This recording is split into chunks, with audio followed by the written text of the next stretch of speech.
Well, while some people have had to put off retirement due to the COVID crisis, others have had to speed up their plans. Alexa Liacco shows us the big hurdle some soon-to-be retirees have to overcome and why having all the answers before stopping work isn't always possible.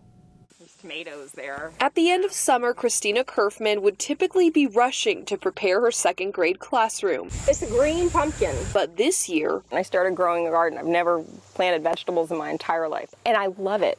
her newfound happiness coming with just as much heartbreak. I submitted my retirement papers. After 28 years in the classroom. For me, teaching was about the connection with kids, and it was about hugs, and it was about, tying shoes and helping with your hair, and it was about those relationships. With COVID-19 threatening those precious relationships, Kerfman was forced to reconsider going back to school. I had a student come in and say, "This coronavirus, is this going to kill us all?" And I was like, oh my goodness. I came home and went, no.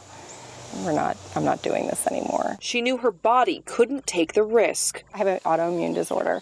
It's getting a little bit worse. It's similar to rheumatoid arthritis, so I have trouble with walking. On top of that, a few years ago, she spent weeks in the hospital for a blood clot in her lung. I was saying goodbye to friends and family. I wasn't willing to test that again. Because losing her health would mean losing time with those she loves most. I'm a mom more so than I'm anything else. And I have to be able to look at them every day and say that I want to be here for you. So she's stepping away from all she's known. I've cried virtually every single day. And the financial hit of retiring early at 55, Kerfman says, doesn't help. My retirement pension is $1,000 a month. My health care is going to be $2,000 a month. So I'm in the hole already. It's a huge financial decision, but in the end, you're talking about your life at stake. Kerfman is not alone in facing early retirement. The Brookings Institution estimates that between March and June, 2.9 million older workers lost their jobs because of COVID-19.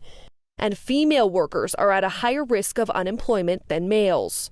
For Kerfman, the tough choice has come with an outpouring of support. It's tradition in our school when you retire for everyone to fill out a scrapbook page of some retirement advice. Even if she wasn't ready for that advice quite yet. It's time to enjoy your pool, your animals, and traveling. Boy, people know me, don't they?